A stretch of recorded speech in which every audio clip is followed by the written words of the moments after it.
Buenas tardes, perfecto. Vamos a ver, esto es una pequeña videoconferencia, una pequeña introducción a la contabilidad financiera. Creo que todos vosotros sois alumnos de contabilidad y entiendo que, por tanto, tenéis algún interés en saber qué es la contabilidad, para qué se utiliza y cuáles son sus fundamentos básicos. Mi nombre es Blanca Hernández, y bueno, pues vamos a intentar en estos 30 minutos que tenemos, bueno, pues dar una pequeña pincelada introductoria para este primer videoconferencia. El funcionamiento va a ser el siguiente. Hay un temario que vais a ver vosotros en la pantalla y bueno, pues está estructurado en tres partes. Os pediría que por favor todas las dudas que tengáis me las vayáis planteando a través del chat y se contestarán todas al final de cada bloque para intentar que sea lo más ágil posible. Os parece bien? Sí, seguro que sí. Alguien tiene que decirme que sí. Bueno, perfecto.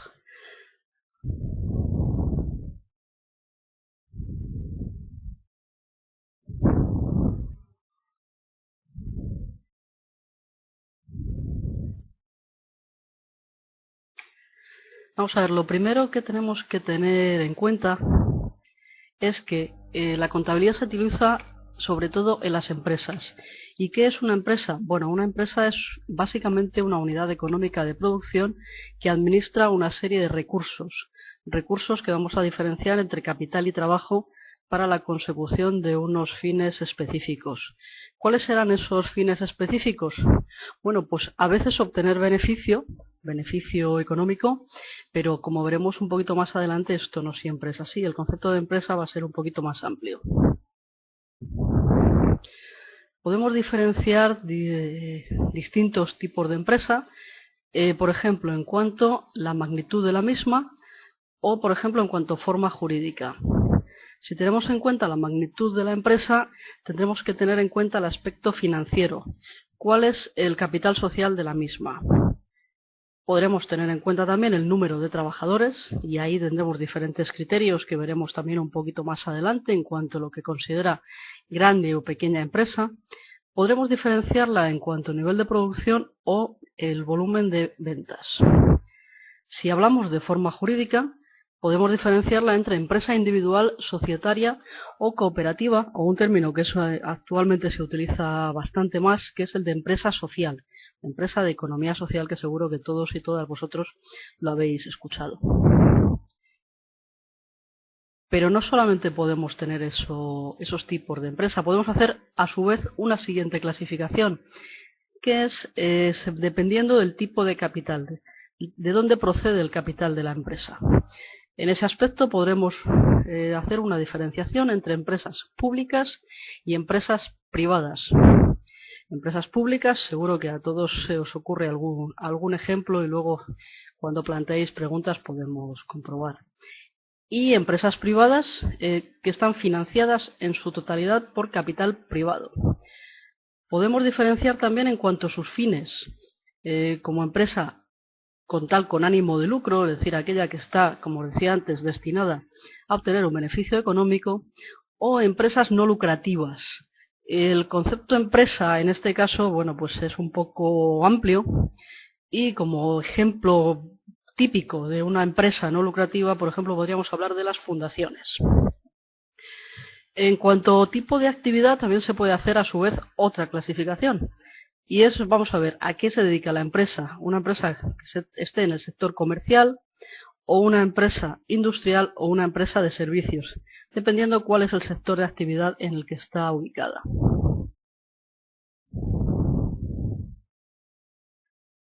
¿Y para qué sirve la contabilidad? Bueno, pues la contabilidad la usan las empresas. La contabilidad la usan las empresas y es un concepto que mide, organiza y distribuye la información, intentando garantizar la precisión y la fiabilidad de la misma.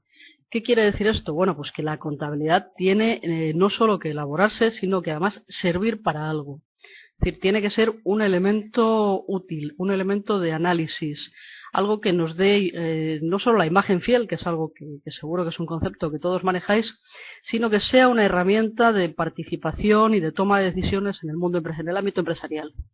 La contabilidad, por tanto, va a ser un sistema de información formal que identifique, mida y comunica toda la información económica que nos permita emitir juicios de valor para ajustar el resultado, para saber cómo va la empresa, cuál es su situación y si esta empresa es rentable o no rentable. Es decir, hacer una serie de precisiones y preguntas que se van a basar todas en la contabilidad. ¿Cuál es el sistema contable, el proceso contable? Ahí seguro que todos estáis ya en una parte muy avanzada del curso y ya esto lo tenéis superado. Es la identificación y captación de datos, la medición y valoración, el registro y el resumen y la comunicación. Es decir, ¿qué pasa cuando a una empresa llega una factura? Abrimos el buzón y llega una factura. Tendremos que ver quién emite la factura, qué datos están ahí puestos y cómo los valoro, cómo los cuantifico, cuál es el importe, cómo lo voy a pagar. Ahí estaré tocando la identificación y la medición y valoración. Pasaré esa factura al departamento contable, ¿para qué? Para que la registre, para que la anote en los libros de contabilidad. Y una vez que realizados todos esos apuntes en el libro de contabilidad, en los libros de contabilidad, habrá que hacer un resumen, una serie de libros, una serie de documentos contables que servirán para comunicar de alguna manera a la dirección de la empresa qué es lo que estamos obteniendo, qué pone ahí, cuál es la información que en definitiva hemos ido recopilando. Si tenemos en cuenta esto, decimos, bueno, ¿y para qué sirve la contabilidad? ¿Quién la utiliza? ¿Quién la mira? Pues no sirve solamente para Hacienda, no sirve solamente para los bancos, no sirve solamente para que no me pongan una sanción en el registro mercantil. La contabilidad sirve para toma de decisiones, es una herramienta de toma de decisiones y como tal va a tener dos tipos de usuarios: usuarios internos, que van a ser los propios directivos y responsables de la gestión de la empresa, los propietarios, los gerentes, los directores financieros, y otros usuarios externos que van a estar relacionados de alguna manera o lo van a estar en el futuro con la vida de la empresa. Por ejemplo, las entidades bancarias. Cuando nosotros vamos a pedir un préstamo, una línea de crédito, un leasing, una operación financiera de cualquier tipo, la entidad bancaria nos va a pedir información contable. Y esa información contable tiene que estar debidamente elaborada para que el banco pueda tomar una decisión en base a nuestra contabilidad. ¿Qué otras personas nos van a pedir la contabilidad? Pues, por ejemplo, los accionistas.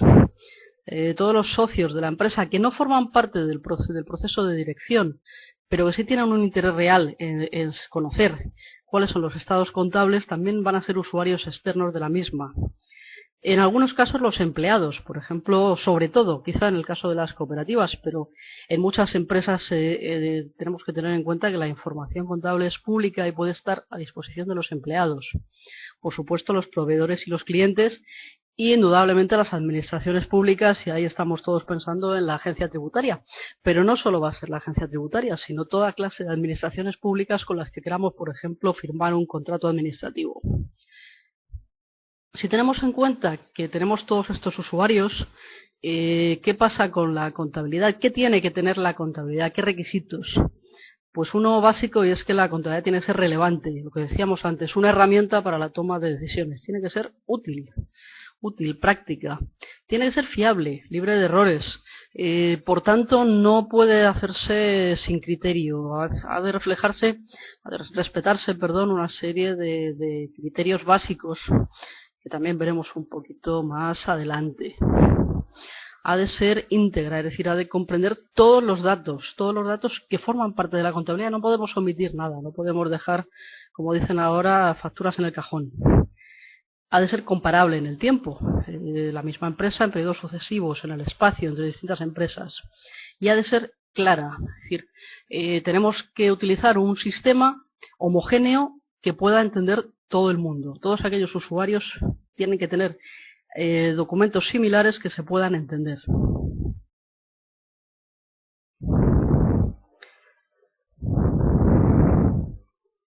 Si hablamos del patrimonio empresarial, tenemos que tener en cuenta que está formado el mismo por un conjunto de bienes, derechos y obligaciones. Estos constituyen los medios económicos y financieros mediante los cuales la empresa espera cumplir sus fines. Yo no sé si este es a lo mejor el momento, antes de pasar a hablar del patrimonio empresarial, cuando hemos visto un poquito de los conceptos básicos de empresa, si alguno de vosotros quiere plantear alguna duda. Veo que se han incorporado más alumnos. ¿Queréis comentar algo?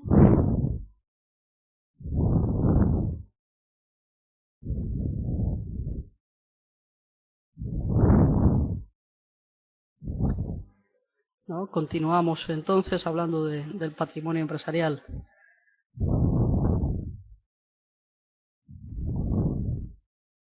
Bueno, pues tenemos que tener en cuenta eso, que el patrimonio empresarial está formado por el conjunto de bienes, derechos y obligaciones y deudas que constituyen los medios económicos y financieros mediante los cuales la empresa espera cumplir sus fines. Todo esto que hay que leerlo dos veces. El patrimonio empresarial está formado por el conjunto de bienes y derechos, tendremos que saber qué es eso. Vamos a intentar diferenciarlo. Luego, las obligaciones y las deudas. También tendremos que ver la forma de clasificarlas y comprender a qué se refiere. Y todo eso, bienes y derechos, obligaciones y deudas, ¿con qué finalidad? Para obtener los fines de la empresa. Serán medios económicos y financieros para obtener los fines de la empresa. Dentro de la masa patrimonial, habíamos hablado de la masa patrimonial, tenemos dos clases de masas patrimoniales, activo, patrimonio neto y pasivo. ¿Y qué es el activo? El activo será aquello que podemos tocar, lo tangible, lo perdurable, el conjunto de bienes, derechos y otros recursos controlados económicamente por la empresa.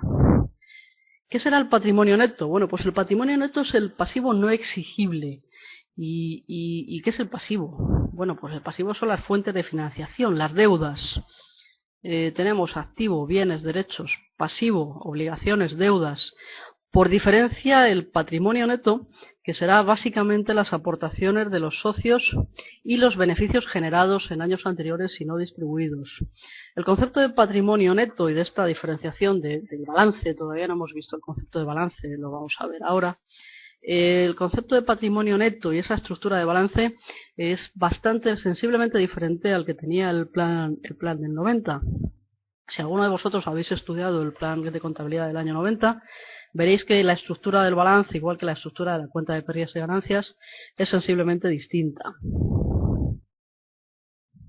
Antes que hacíamos activo y pasivo nada más, activo igual a pasivo y ahí se nos acababa la ecuación. Dentro del activo había determinadas partidas, dentro del pasivo también, pero el concepto de patrimonio neto no estaba tan claramente diferenciado como está ahora. Si tenemos en cuenta el concepto económico financiero del patrimonio, tendremos en paralelo el origen de fondos y la aplicación de fondos. ¿Qué tengo y en qué lo empleo? El origen, las obligaciones, las deudas, mi capital social, por ejemplo. Cuando yo monto una empresa, decido aportar un determinado capital social a una cuenta corriente, a un banco, y digo, bueno, vamos a formar entre todos nosotros, todos los alumnos que estamos aquí escuchando, una sociedad limitada, por ejemplo. Ese será nuestro capital de origen, el capital inicial. ¿Y qué vamos a hacer con eso? Bueno, pues vamos a meterlo en una cuenta corriente. Será la aplicación de ese capital social, un derecho que yo tendré. Esa misma estructura, origen y aplicación de fondos, la veremos ampliada en todos los movimientos contables de la empresa. Y dentro de los orígenes, por ejemplo, yo os decía el capital social que es una de las partes del patrimonio neto.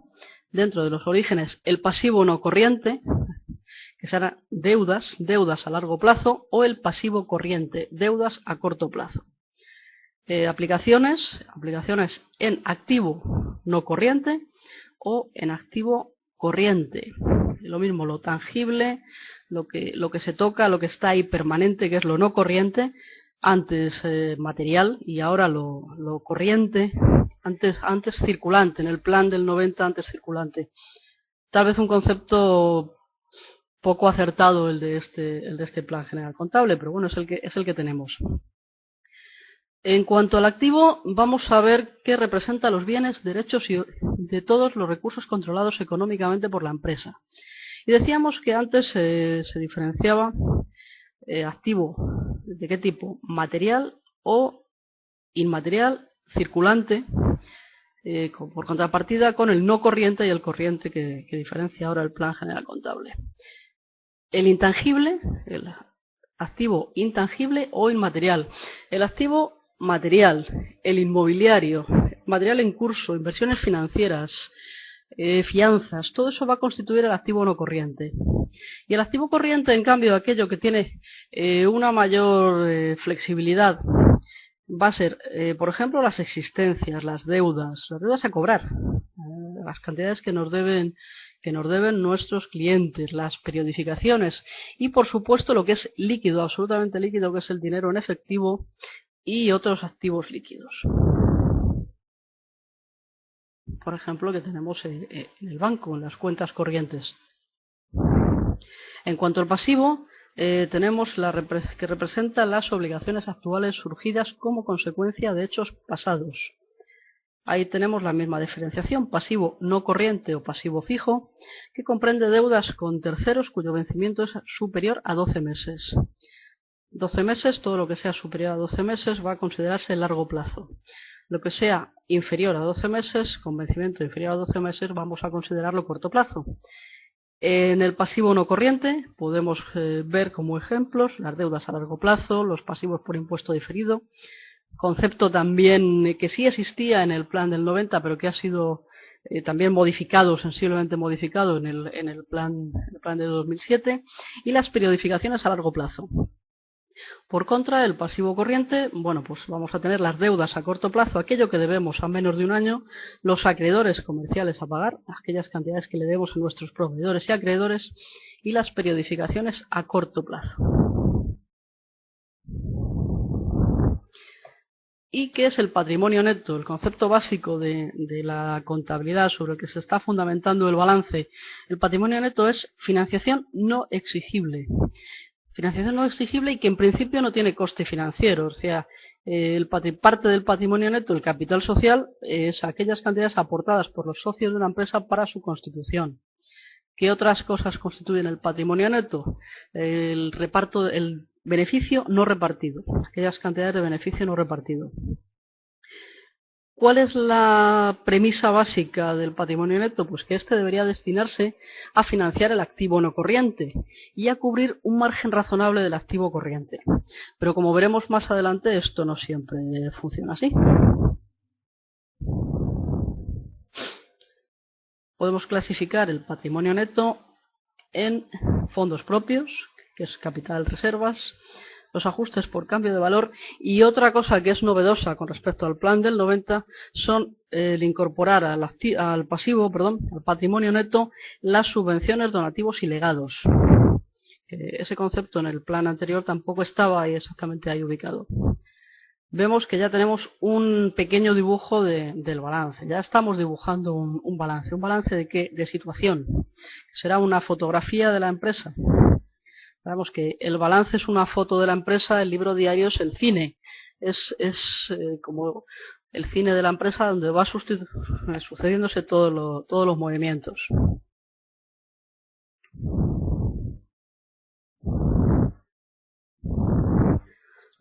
Perdón, no había visto la pregunta que me habíais hecho aquí debajo. Dice, unos recursos controlados por la empresa. Por ejemplo, vamos a ver, hay dos preguntas. Dice, pero no entiendo a qué se refieren. Unos recursos controlados por la empresa. ¿En qué parte hemos hecho esta cuestión?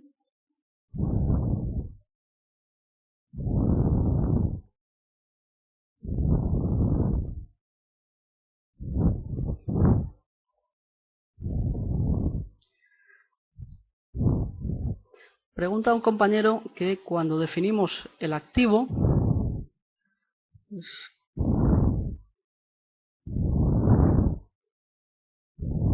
conjunto de bienes y derechos y otros recursos controlados, efectivamente. El activo son bienes y derechos controlados por nosotros.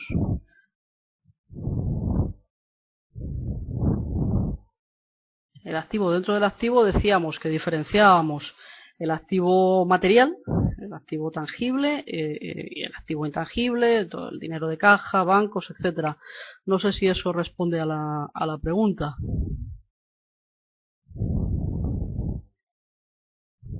En cuanto a tema de recursos controlados, se refiere a eso. Es lo que creo que eso es lo que nos está planteando el compañero. Había otra pregunta referente a esto en cuanto a las subvenciones y donativos. ¿Por qué se incluyen las subvenciones, donativos y legados en el patrimonio neto? Esa es una diferenciación, como os decía, con respecto al Plan General del año 90. ¿Qué sucede con las subvenciones de capital? Bueno, pues las subvenciones de capital, es decir, aquellas que nos otorgan los organismos públicos en principio para financiar bienes que van a durar más de un año en la empresa, van a tener como contrapartida, es decir, vamos a poner un ejemplo, si yo recibo una subvención de 1 millón de euros para adquirir una nave industrial, tendré en el activo el valor de esa nave industrial y en el pasivo la subvención. Pero esa subvención, en principio, aunque no sea reintegrable, me genera parte de mi patrimonio, forma parte de mi patrimonio durante todos los años en los que yo tengo supeditada la cumplimentación de obligaciones con respecto al organismo oficial que me ha dado la subvención. En ese sentido, es casi parte de mi capital. Del mismo modo, pues, funcionan los donativos y los legados. No sé si hay alguna otra pregunta con respecto a este tema.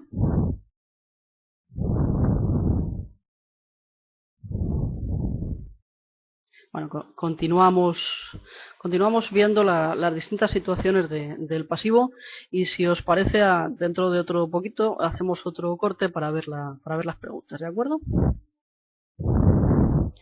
Decíamos que en la diapositiva anterior retomábamos el tema, decíamos que el patrimonio debería estar destinado a financiar una parte del patrimonio neto destinado a financiar el activo no corriente y una pequeña parte del activo corriente, pero os decía que eso no siempre funciona así.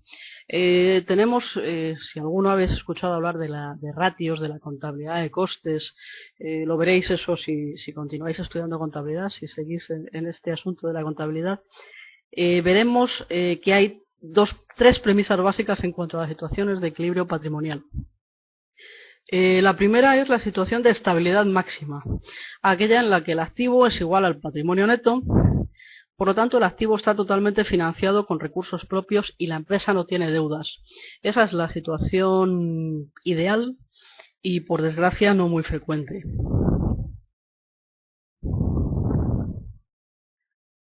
Tenemos algo que llamamos posición normal, que es cuando el activo es igual al patrimonio neto más el pasivo.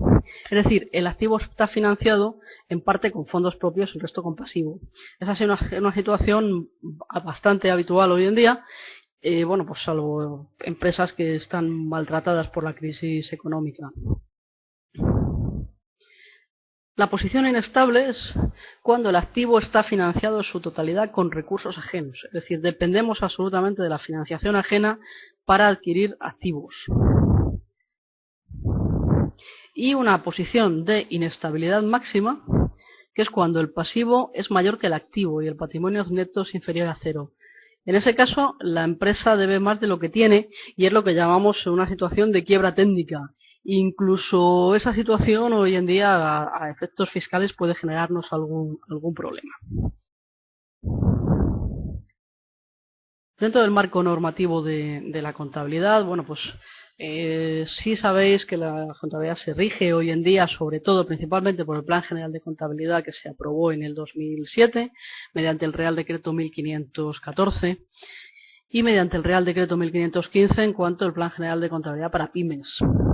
Pero eso tuvo antes dos premisas. La primera, sobre todo referente a contabilidad, estrictamente a contabilidad, fue lo que se vino a llamar la Ley de Reforma Contable, que es la Ley 16/2007, en las cuales se armonizaron todas las cuentas, todas las normativas, se modificaron determinados artículos del Código de Comercio, de la Ley de Sociedades Limitadas, de la Ley de Sociedades Anónimas, del Impuesto de Sociedades, y todo aquello se refundió en algo que era lo que llamaban Ley de Reforma Contable, para dar entrada a las NIC, a las normas internacionales de contabilidad, y hacer que en ese sentido la contabilidad fuera un poquito más acorde y más adecuada a la contabilidad que se utilizaba en el resto de los países de la Unión Europea. Previamente a la ley del 2007 se hizo también una pequeña modificación en el Código de Comercio y en el texto refundido de las sociedades anónimas a través de la ley 62/2003. Y con esas tres cartas en la mano es con las que tenemos que jugar a hacer contabilidad. Básicamente con el Plan General de Contabilidad. Además de esto, bueno, pues hay otra serie de normas auxiliares que tendremos que tener en cuenta. Toda la legislación del registro mercantil, que es importante. Toda la legislación fiscal, que nos afectará sobre todo en cuanto a la ley del impuesto de sociedades y el reglamento del impuesto de sociedades. Para aquellas dudas y cuestiones que van surgiendo a lo largo de la vida de la contabilidad, que no es tan estática ni tan aburrida como muchos piensan, bueno, pues acudiremos al ICAC, que es el Instituto de Contabilidad y Auditoría Contable, y que, bueno, pues le podemos hacer consultas prácticas acerca de nuestra vida diaria como contables, y que nos resolverán de alguna forma mediante resoluciones, a veces vinculantes y a veces no, simplemente como recomendaciones. ¿Y en qué otras normativas nos tenemos que basar? Pues podemos también tener que necesitar la ley de sociedades de capital, donde vamos a tener que utilizar determinadas referencias, bueno, pues por ejemplo al reparto de dividendos, a la constitución de sociedades. Es decir, todo un compendio de normas auxiliares que no van a ser estrictamente contables, pero que sí van a tener una pequeña referencia y nos van a servir de ayuda.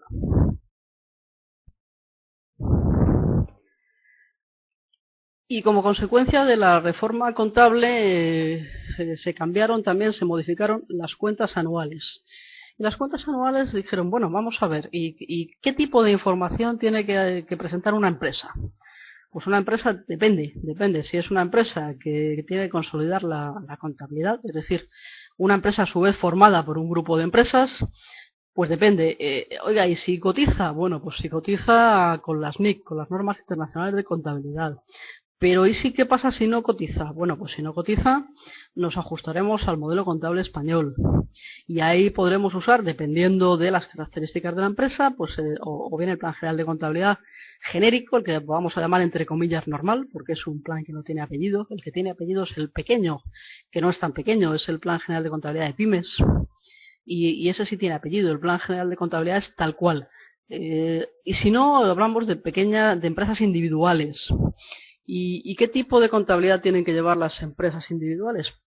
Pues igualmente el Plan General de Contabilidad del 2007 para aquellas que coticen, y para aquellas que no coticen, el del 2007, entre comillas, otra vez normal, el de pymes, o si no, ajustarnos a los criterios de microempresa. Ya veremos también un poquito más adelante cuáles son estos criterios. Decíamos que nuestro libro de cabecera a partir de ahora es el Plan General Contable. El Plan General Contable tiene varias partes y va a servirnos en ese libro, en ese Real Decreto, vamos a tener todas y cada una de las normas, de las explicaciones, de los conceptos que necesitemos en nuestra vida como contables, como asesores, como directivos de empresa. El Plan General Contable se va a dividir en 5 partes. Nosotros en esta pequeña videoconferencia solamente vamos a llegar hasta la parte tercera, a ver un poquito el marco conceptual, que es la primera parte, la segunda parte, las normas de registro y valoración, y la tercera, que son la elaboración de cuentas anuales. Esas 3 partes son de carácter obligatorio. Y en cambio de carácter voluntario, sorprendentemente de carácter voluntario, es el cuadro de cuentas y la quinta parte, que son las definiciones y relaciones contables. ¿Qué quiere decir esto? Yo creo que ya habéis avanzado lo suficiente como para manejar el cuadro de cuentas. El cuadro de cuentas que tiene también una novedad con respecto al Plan General del 90, y es que antes teníamos nada más que grupos 1, 2, 3, 4, 5, 6 y hasta el 7, y ahora tenemos grupos 8 y 9.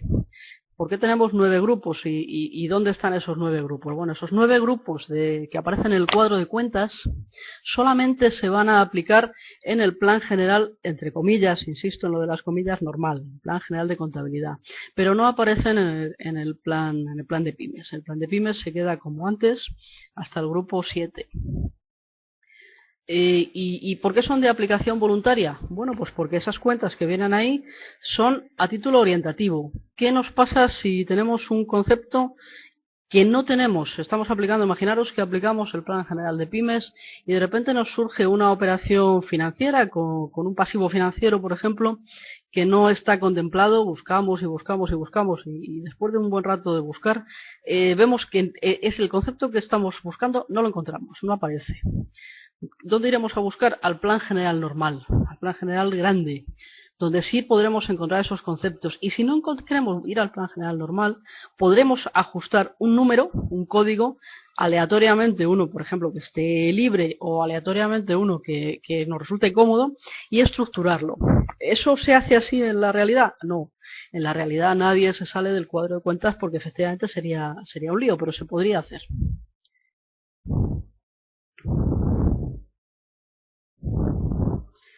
¿Qué es el marco conceptual? ¿Qué conceptos tiene el marco conceptual? Yo os recomiendo que os leáis el Plan General de Contabilidad. Por lo menos que os leáis esa primera parte. No es interesante y os la iréis aprendiendo poco a poco, los códigos de las cuentas, los números de las cuentas, las definiciones. Pero el leer el marco conceptual os va a dar una gran amplitud del concepto, de lo que significa realmente la contabilidad. Y el primer concepto que va a aparecer ahí en ese marco conceptual es el concepto de imagen fiel. ¿Para qué sirve la contabilidad? Para reflejar la imagen fiel de la empresa. ¿Se va a conseguir siempre? Depende. El objetivo de la contabilidad sí es presentar la imagen fiel. Veremos que el Plan General de Contabilidad, con esta modificación del 2007, ha perdido en parte, a pesar de que lo sigue teniendo en primer plano y como primer objetivo, ha perdido en parte sus criterios de objetividad y de representación real de la imagen fiel. Y eso lo ha perdido, bueno, pues por el planteamiento de algunos principios contables. También nos va a decir cuáles son los requisitos de la información contable. Los requisitos de la información contable, que sea relevante, que sea importante, que lo que escribamos ahí sea algo realmente de interés. Decíamos que sea fiable, eso lo hablábamos al principio. Que sea fiable, ¿por qué? Pues porque tiene que dar confianza a todos esos usuarios de la contabilidad, tiene que darle confianza el poder leer los estados contables de la empresa y decir, pues sí, lo que pone aquí es de verdad, es cierto. Tiene que ser íntegra, tiene que comprender todos aquellos apartados, todos aquellos acontecimientos que han sucedido en la empresa, incluso aquellos que han sucedido después del cierre contable. Tiene que ser comparable y eso es muy importante porque hasta ahora, se elaboran balances puntuales. Decía que el balance es una fotografía de la empresa, pero esa fotografía tampoco nos dice mucho si no es comparable con la fotografía del día anterior, del año anterior, del mes anterior, del ejercicio anterior. Imaginaros una foto vuestra ahora o una foto mía, que soy supongo bastante más mayor que vosotros. El balance de mi cara, si lo comparamos con el balance de mi cara hace 15 años, bueno, pues ahí se verá una evolución, para bien o para mal, se verá una evolución y habrá unos criterios de comparación. O comparamos esa fotografía de mi cara, de lo que mi cara refleja hoy, con la fotografía de alguno de vosotros, comparando una empresa con otra que puede ser por ejemplo, del mismo sector o de la misma provincia o con unos criterios semejantes para poderla comparar. Y ha de ser una información clara, sencilla, bien explicada. En ese sentido, uno de los documentos de las cuentas anuales, la memoria, ha incorporado una serie de información para aclarar todos aquellos conceptos que vienen explicados y que no están suficientemente razonados. Hablábamos de los principios contables, también dentro del marco conceptual. Y aquí sí ha habido algún cambio con respecto al Plan General del 90. El primer principio es el de empresa en funcionamiento. Ojo, todas las empresas están funcionando, no es algo estático. La empresa es un ser vivo y se mueve y tiene intereses, sufre, llora, vende, no vende. Es una empresa viva y ese es por eso es el primer principio contable. El principio de devengo, por contra con el criterio de caja que se viene utilizando en algunos planes de contabilidad europeos. El principio de devengo, ¿qué quiere decir? Pues que yo anotaré en mis libros de contabilidad todas las obligaciones cuando las conozco, todos los derechos cuando los conozco. El principio de uniformidad, es decir, mantendré siempre el mismo criterio, no lo iré oscilando. No, pues es que hoy prefiero amortizar de una forma, pero mañana prefiero amortizar de otra. No, tendré que ser uniforme en mis criterios. El cuarto, el principio de prudencia, que en el plan general del 90 era preferencial. Y ahí os hago una anotación. Y es que la prudencia no justifica que la valoración de los elementos patrimoniales no responde a la imagen fiel que deben reflejar las cuentas anuales. Ojo, eso no lo digo yo, sino que lo dice el Plan General de Contabilidad. Hay que a lo mejor leerlo dos veces. Dice, la prudencia no justifica que la valoración de los elementos patrimoniales no responda a la imagen fiel. Es decir, podemos ser imprudentes aunque no responda a la imagen fiel. Da igual la imagen fiel, da igual la prudencia, tenemos que utilizar otros criterios. Es decir, ya no es un carácter preferencial. Bueno, si podemos ser prudentes, vale, pero aunque no lo seamos, no importa. El punto quinto, la no compensación. Principio de no compensación de ingresos y gastos. Si yo le vendo a un cliente y ese mismo cliente me compra a mí, se producirá una relación cliente-proveedor, proveedor-cliente, pero yo tendré que reflejar ambas operaciones, no podré reflejar saldos compensados. Y el principio de importancia relativa, que aunque está en sexto lugar, es muy importante. Es decir, no tenemos que perder en el horizonte del detalle de la contabilidad el coste de la propia contabilidad. Imaginaros una empresa con un contable tan celoso que decide que los clips de la empresa forman parte de su activo, porque están ahí en las mesas de todos los trabajadores y emplea 2 jornadas de trabajo en contarlos. Y al final determina que el valor de esos clips supone 150 euros. Pero sus horas de trabajo han costado 300. Ese es el principio de importancia relativa en un ejemplo muy, muy básico, muy simple de lo que es esto.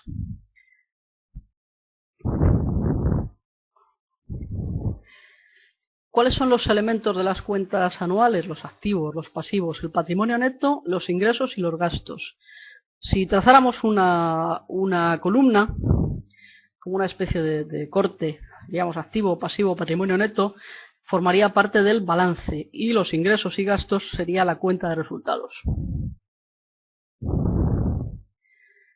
El marco conceptual también nos habla de los criterios de registro y nos dice que registraremos todo aquello que tenga suficiente relevancia y fiabilidad. Es decir, aquello de lo que estemos seguros. Y tenemos también dentro del marco conceptual otro apartado que habla de criterios de valoración. Y ahí vuelvo a resaltar algo importante con respecto al Plan General del 90, que es el concepto nuevo de valor razonable. Valor razonable dice, con carácter general se calcula por referencia a un valor fiable de mercado. Copiado literalmente del Plan General de Contabilidad. Dice, con carácter general por referencia a un valor fiable de mercado. Bueno, ¿y cuál es el valor fiable de mercado? Sobre eso hay varias anotaciones en el ICAC, hay varias consultas y sobre todo lo que hay es una gran discusión en cuanto, bueno, pues si nosotros somos ahora 10 o 12 personas aquí charlando, si pensáramos cada uno cuál es el valor fiable de mercado de un edificio en la Castellana, pues seguro que cada uno tendríamos un valor fiable de mercado distinto. Y si esa misma pregunta nos la hubieran hecho hace 10 años, posiblemente hubiéramos tenido un valor fiable de mercado con criterios distintos. Y lo que está claro es que no sabemos cuál va a ser el valor fiable de mercado dentro de unos meses, ni mucho menos de unos pocos años. Entonces, ¿dónde queda la imagen fiel y dónde queda la valoración? ¿Qué es el valor razonable? ¿Qué es lo razonable? Pues lo razonable parece en cierta medida lo no razonable, lo que es, bueno, vamos a llamar entre comillas manipulable. ¿Qué otros criterios de valoración tenemos? Bueno, pues el valor actual, valor en uso, los costes de venta, el coste amortizado, el valor en libros o el valor residual, dependiendo de cuál sea el activo o el pasivo que queramos valorar.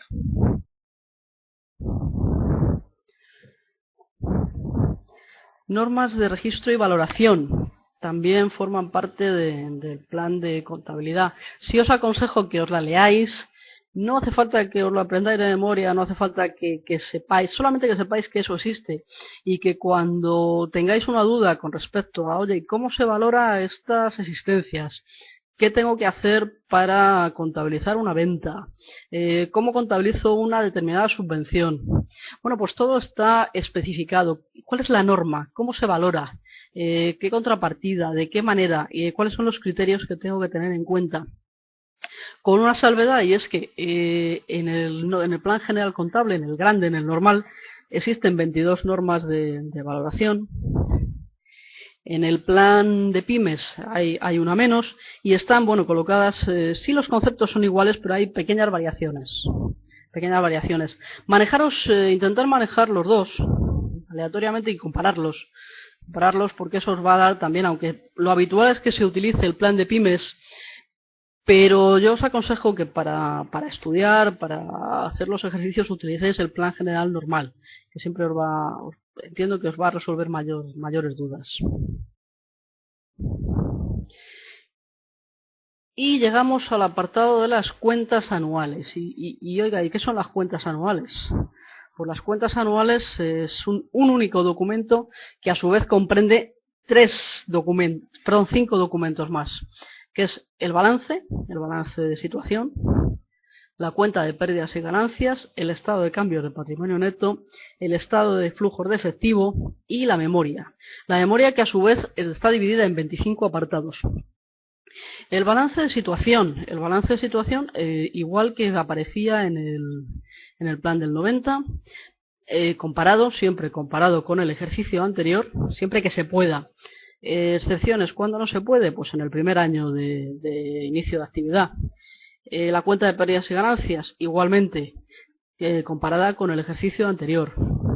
El estado de cambios de patrimonio neto, que es un documento que aparece nuevo en el plan del 2007 y en el que no vamos a hablar ahora porque es algo complejo. El estado de flujos de efectivo, también nuevo para el plan del 2007.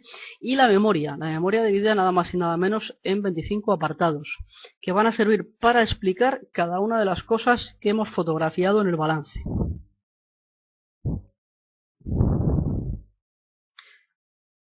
Oiga, ¿y por qué sé yo si soy una pyme y tengo que usar el plan de pymes? ¿Y por qué sé yo si no soy una pyme y tengo que usar el plan normal? Bueno, pues vamos a ver. En cuanto a pymes, ¿qué es una pyme? Hay un criterio que es el que nos marca la Unión Europea, que es el que nos marca la Unión Europea. Y no es otro y no coincide con los criterios contables, pero sí es bueno que manejemos ese concepto, por ejemplo, a efectos estadísticos. Ahí tenéis explicadas las cifras: pequeñas empresas con menos de 250 trabajadores, con volumen de negocio inferior a 40 millones de euros o un balance inferior a 27 millones. Microempresas, empresas que emplean a menos de 10 trabajadores. En el caso del tejido empresarial español, muchas de ellas, un porcentaje muy elevado. Sin embargo, la norma contable se ajusta a otros criterios, que dice que el plan de pymes lo vamos a aplicar al menos con las siguientes condiciones: que el activo no supere los 2.850.000, que el importe neto de su cifra de negocios no supere los 5.700.000 y que el número medio de trabajadores no sea superior a 50. Para las microempresas los criterios cambian desde 1 millón, 2 millones para la cifra de negocios y trabajadores a menos de 10. Hay otro criterio y es el del registro mercantil. Nosotros en el curso de contabilidad 1 no vamos a elaborar cuentas anuales, pero sí he tenido interés en que pudierais tener la comparativa de que el registro mercantil hace no 2 diferenciaciones, sino 3 distintas. Modelo para pymes, el modelo abreviado y el modelo normal, con unos criterios sensiblemente diferentes también a los que utiliza el plan contable. Y yo por mi parte, bueno, pues hemos pasado aquí casi 40 minutos. No sé si os ha quedado... Entiendo que tenéis dudas. Y yo os agradecería que ahora en el chat, bueno, pues me dijerais qué cosas se os ocurren, qué planteamientos, si os puedo echar una mano en algo. A ver si en el chat, por favor, me podéis decir alguna consulta que tengáis pendiente.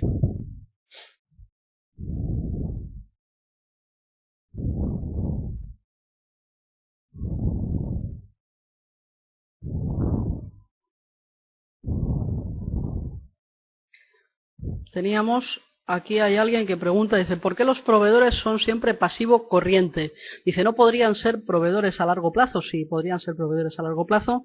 Y en ese caso, por ejemplo, los proveedores de inmovilizado podrían ser proveedores a largo plazo, los podríamos clasificar como tal. Si tenemos una deuda a pagar a un proveedor a más de un año. Si es así, sí, efectivamente podría ser.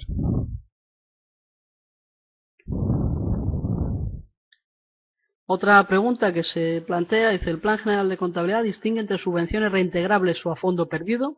¿Existen las subvenciones a fondo perdido? Sí, existen. El concepto a fondo perdido, vamos a ver, existen las subvenciones según la contabilidad, según el Plan General Contable, de subvenciones de capital y subvenciones para la explotación. Subvenciones de capital, aquellas que me van a financiar un activo, y subvenciones para la explotación, aquellas que me van a financiar parte de mi cuenta de resultados. Por ejemplo, en el caso de las subvenciones de empleo, de fomento de empleo, esas subvenciones están destinadas a contratar, imaginaros, a una persona durante un año y que cumpla determinadas características, un mayor de 45 años, una persona discapacitado, etcétera. Esas subvenciones son subvenciones de gastos, subvenciones a la explotación. Las subvenciones que la compañera dice a fondo perdido, entiendo que son subvenciones no reintegrables. No reintegrables porque funcionan para financiar un bien. Lo que pasa es, ¿qué pasa si yo no cumplo las condiciones de esa subvención? Pues que la tendré que reintegrar. Es decir, no hay nada a fondo perdido. Hay una serie de condiciones que tengo que cumplir y si no las cumplo, la tengo que devolver.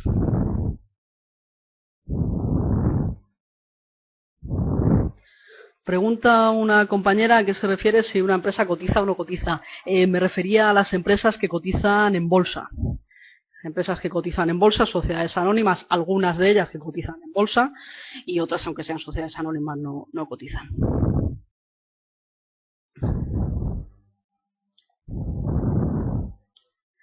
Dice, ¿está permitido legalmente que el patrimonio neto sea menor que cero o te cierran la empresa? Bueno, vamos a ver. Ahí hay una cuestión, efectivamente. La situación de quiebra técnica. ¿Permitido legalmente? Sí, está permitido legalmente. Si vosotros sacáis un balance en el cual el patrimonio neto sea menor que cero, veréis que hay una situación de desequilibrio grande, inasumible. En la vida real y hasta ahora muchas empresas se han mantenido con esas situaciones de patrimonio neto inferior a cero y hasta ahora no ha pasado nada. ¿Quién comprueba? No te cierran la empresa, nadie te puede cerrar la empresa. La empresa es una entidad jurídica independiente y no la pueden cerrar. El concepto cierre no, disolver, liquidar solamente sus accionistas. Pero sí es cierto que existiría en principio un problema fiscal. Y ahí, bueno, pues si tratamos con la agencia tributaria, eso ya es otra historia. Nadie te puede cerrar la empresa. ¿Cuándo se utilizan las periodificaciones? Pregunta una compañera. Dice, yo nunca las utilizo. ¿Es obligatorio? Bueno, vamos a ver. Si obligatorio, decíamos que obligatorio es mantener la imagen fiel de la empresa, reflejar la imagen fiel. Reflejar cuál es la realidad.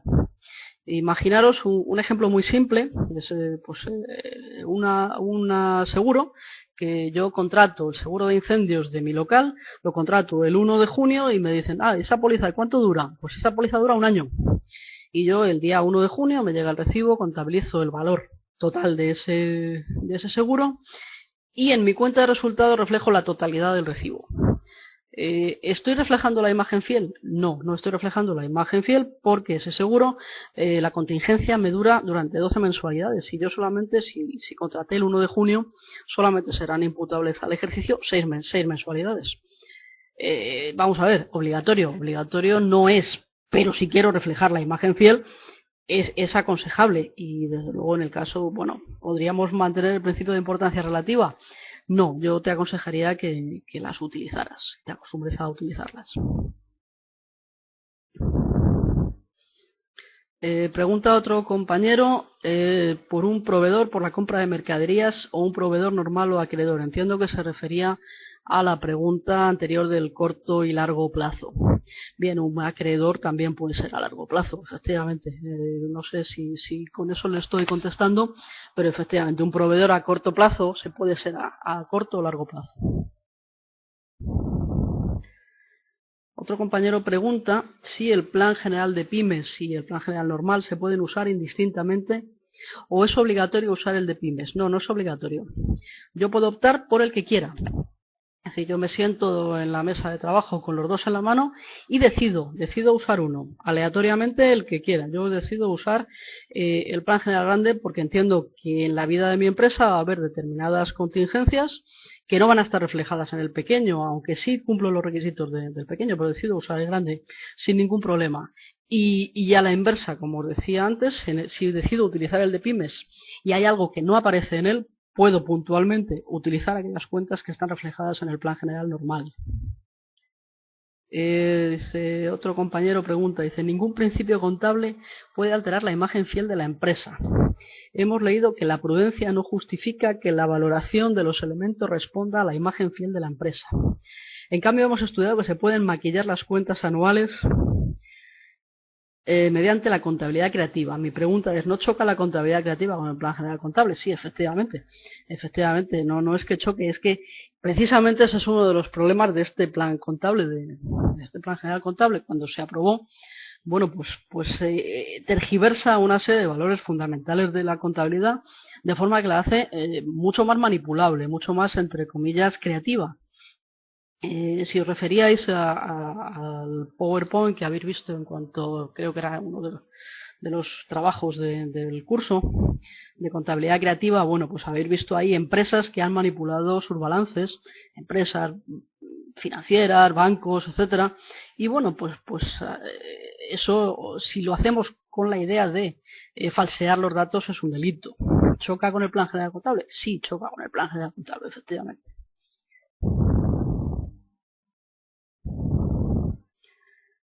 Y bueno, la última pregunta que veo aquí vuelve a hablar sobre el tema de no aparece en el balance. Volvemos al tema de los proveedores a largo plazo. Perdón. No, vamos a ver, no hay que ponerse, es decir, si tenemos un proveedor a largo plazo, le buscamos un hueco. Es decir, es lo que decía, yo tengo necesidad de contabilizar un proveedor a largo plazo, le busco un hueco y lo coloco. Es decir, no tengo mayor problema en adaptar la estructura del balance, incorporar aquella cuenta que he creado para ese proveedor. O sea, la contabilidad creativa no es ilegal, sí, claro que es ilegal. La contabilidad es ilegal falsear las cuentas. O sea, el concepto de contabilidad creativa es amplio. Es ilegal falsear las cuentas con la idea de lucrarse, de engañar, de mentir. Pues eso es ilegal, efectivamente.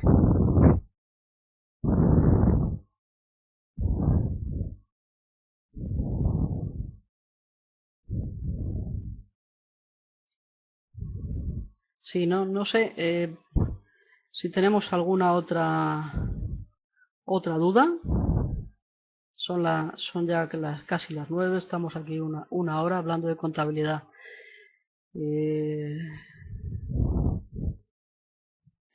Hay otra duda más, decíamos. En el pasivo, ¿qué es el impuesto diferido? Vamos a ver, el impuesto diferido es aquellas cantidades que me adeuda Hacienda por unos beneficios que todavía no he obtenido. Es decir, vamos a ver si puedo explicar mejor el concepto. Si sabéis que en el caso de que la sociedad de beneficios tengo que tributar por el impuesto de sociedades. El coste del impuesto de sociedades va a ser un gasto contable. Pero ¿qué pasa si yo doy pérdidas? Bueno, pues si yo doy pérdidas, habrá una cantidad que cuando yo realice la liquidación del impuesto de sociedades me podré compensar en un determinado número de años. Y eso lo tengo que reflejar en algún sitio, ese derecho a futuras compensaciones. Ese es el impuesto diferido. El derecho a futuras compensaciones en el impuesto de sociedades. Algo que realmente me debe Hacienda y me lo pagará, me lo compensará cuando la empresa dé beneficios.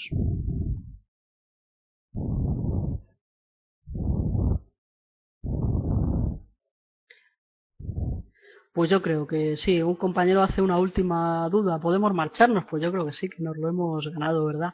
Oye, que muchas gracias a todos y nos vemos la próxima vez. Venga. Un saludo, hasta luego.